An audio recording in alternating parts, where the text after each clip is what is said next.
Down in the perpetual, crushing darkness of the deep ocean, there's a creature whose name alone is enough to send a shiver down your spine. Vampyroteuthis Infernalis. But today, we're going to look past that intimidating name and find out what's really going on. You heard that right. That's not a movie title, that's its actual scientific name, given to it over a century ago by the biologist Carl Chun. You can kind of see why. With its dark, webbed arms and glowing red eyes, it looks the part. But here's the thing. That sensationalist label hides a biological reality that is so much more complex and, frankly, so much more profound than any myth. So, our mission here is to completely dismantle that myth. We're going to peel back those layers of misconception and reveal the incredible and in some ways deeply unsettling truth about how this animal actually survives in the deep. All right, so first things first, let's tackle the biggest misconception right out of the gate. The vampire squid, well, it isn't actually a squid. And it's not an octopus either. This creature is something else entirely. It's what we call a phylogenetic relic, a true living fossil. And I mean that literally. It is the last surviving member of its very own ancient order, Vampyromorpha. Its family tree branched off way, way back in the Jurassic period. So when you look at this animal, you're not just looking at a squid. You're looking at a ghost from a lost world. So just how different is it? Well, let's break it down. You know a modern squid, right? 8 arms and 2 long tentacles for hunting.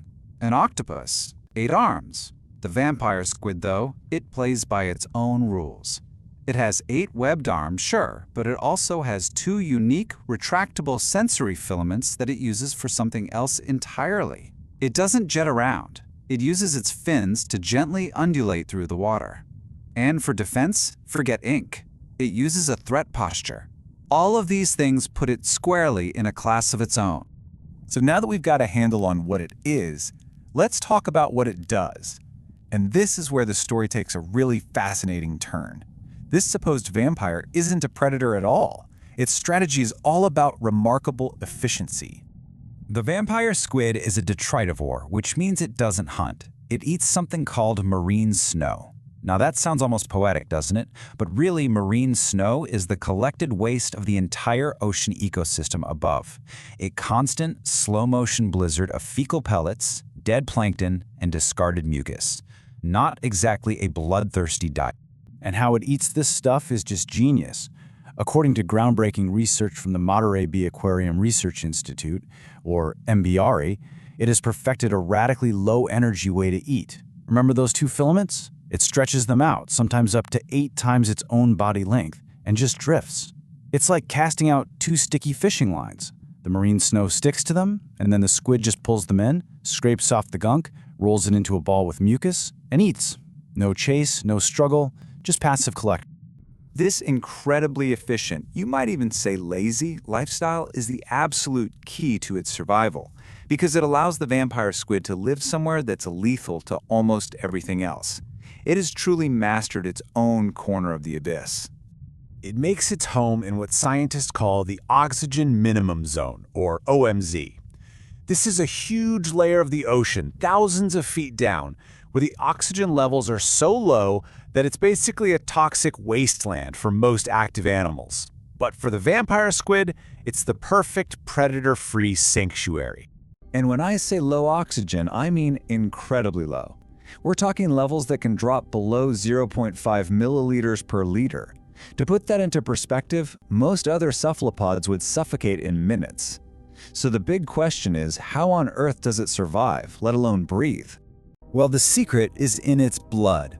The vampire squid's blood contains a copper-based protein called hemocyanin that is extraordinarily efficient. It has an incredibly high affinity for oxygen. Think of it like a powerful magnet for O2 molecules.